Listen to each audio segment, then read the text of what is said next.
Long ago, before the first calabash was carved, before the drumbeats summoned rain, before the baobab trees whispered stories to the wind, there existed a village hidden deep in the heart of the great Uru forest.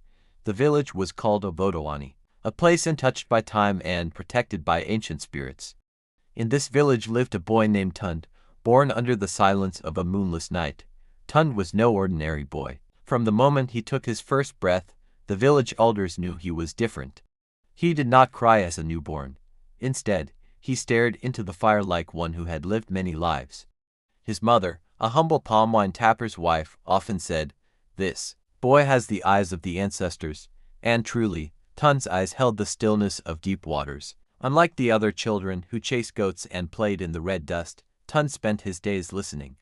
He listened to the rustling of leaves, to the birds as they argued in the trees, to the wind when it murmured secrets. He sat under the sacred Orunko tree with the griots and questioned their stories until even the oldest storyteller, Baba Dube, would smile and say, "This child wants to swallow the world with his ears." But beyond the wisdom of the griots and the laughter of his mother, there was something else that drew Tunde's attention: a god.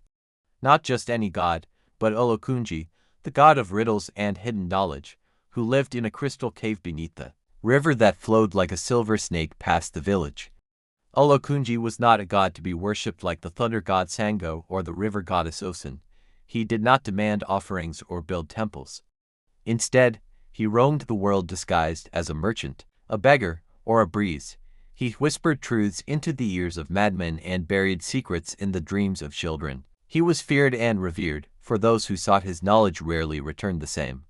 It was said that Olokunji once challenged an entire kingdom with a riddle so complex that it turned the king's tongue to stone. He played games with the minds of mortals, and to lose meant madness or worse. No one had ever bested him, not even the wisest elder, not even the great Queen Amara, whose counsel was sought across 5 kingdoms. But Tunde, with his sharp eyes and restless curiosity, did not fear Olokunji. In fact, he longed to meet him. Why should the gods hoard all the knowledge? He asked one evening as he watched the stars blink awake. If we are their children, why not teach us what they know? The elders warned him. His mother begged him. Even the village priest, wrapped in leopard skin and beads, said, "Leave the gods alone, Tunde. They are not your playmates." But Tunde's mind was already on the path the gods feared most: defiance through wisdom. And so, on the morning of his 13th harvest, Tunde left Obodowani. He wore a simple wrapper, carried a satchel of roasted yams, a carved flute from his grandfather, and a gourd of river water blessed by the village priestess. He did not say goodbye. He only whispered to the wind, "I am coming, Olokunji." The journey was not marked by footprints but by riddles. At the edge of the forest, Tunde encountered a tortoise that spoke like an old man. "What walks on 4 legs in the morning, 2 at noon, and 3 at dusk?" it asked. Tunde smiled. "Man, for he crawls as a baby, walks as a man, and uses a staff in old age." The tortoise vanished in a puff of green smoke. Deeper in the forest, Tunde met a woman with 7 eyes and no mouth. She wrote in the dirt, "I have cities but no houses, forests but no trees, and rivers but no water. What am I?" Tunde traced the answer with his toe, a map. The woman bowed and disappeared into the mist. "Each riddle," he answered. The forest grew darker, denser, older, as if time itself bent around him. He walked for 7 days and 7 nights, guided only by the moonlight and the haunting songs of birds with no names. On the 8th day, he reached the river, wide, silent, and glowing with an otherworldly hue. There was no boat, no bridge, only a voice from the reeds that said, "Speak truth or drown in silence." Tunde knelt and whispered, "I seek knowledge not for power, but to end ignorance." The river parted like a curtain. On the other side, a hill of crystals rose like a dragon's back.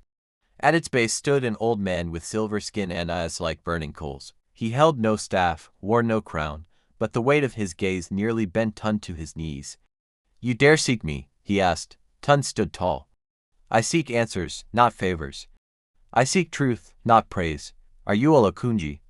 The old man chuckled, and the ground trembled. "So many have come begging, weeping, pleading, and yet you come like a challenger. Why should I not turn your bones to ash and scatter them across the stars?"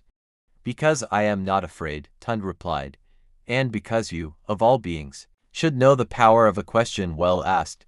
A flicker of amusement passed through Olokunji's fiery eyes. Very well, he said. We shall play a game, you and I, a game of riddles.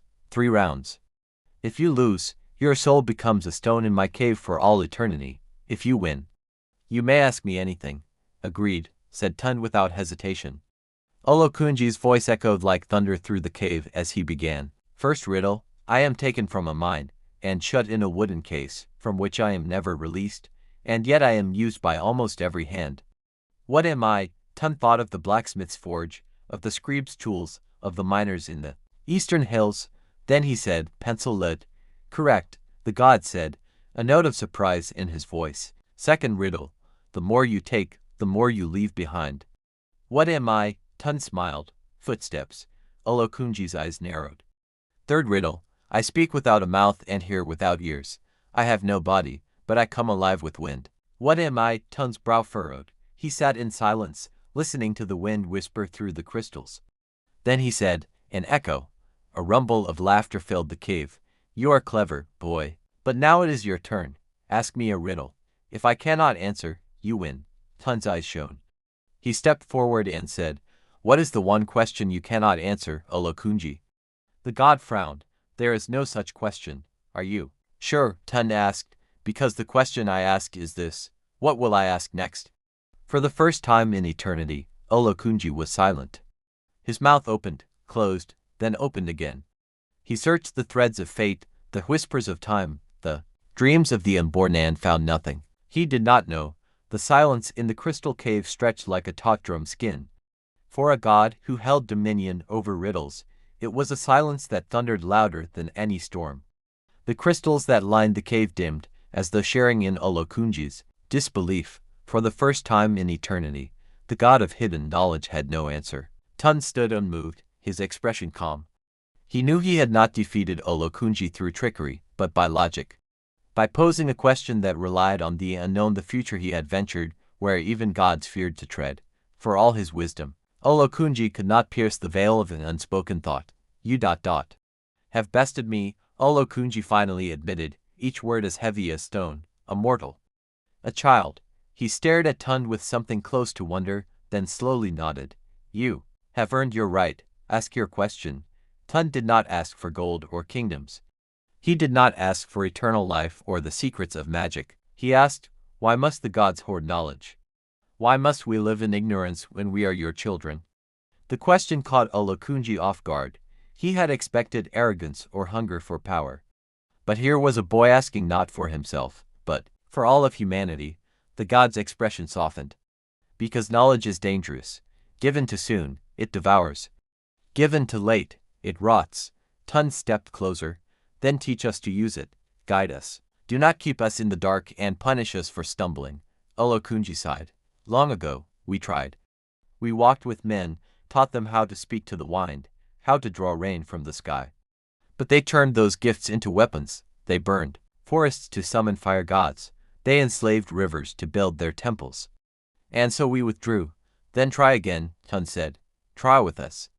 Not all who seek knowledge do so with fire in their hearts. Olokunji studied him, the fire in his eyes flickering like a lantern in the wind. You may be the first in generations worthy of the secret paths. Perhaps you are the bridge between gods and men. He reached into the air and pulled forth a scroll glowing with symbols that danced like fireflies. This is the Codex of Echoes. It contains the questions that shape the universe, but it can only be read by those who ask, not command. Tunde accepted the scroll with reverence, his hands trembling. The parchment felt alive, as though it breathed the rhythm of the cosmos. He bowed deeply to Olokunji.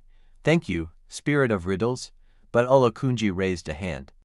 Your journey does not end here, boy, for what you carry now will make you hunted. There are other gods, other powers, who will not want the codex among mortals. You must hide it, protect it, and learn from it slowly. Each answer must be earned. Tunde nodded. I will guard it with my soul, but when the time comes, I will share its light. The god smiled, a strange, melancholy curve of lips and used to joy. Then go, child of man. Go before I change my mind and test you with riddles that split the sky. With the scroll secured beneath his tunic, Tunde turned and walked out of the cave. The river closed silently behind him, the forest bowed with respect, and the wind hummed songs older than time. The journey back to Obodoani took longer, for the forest had changed. Now it whispered not only riddles, but warnings. Tunde encountered beings that sensed the scroll's power, serpents with human voices, crows that wept blood, trees that tried to bind him with roots of greed. But T.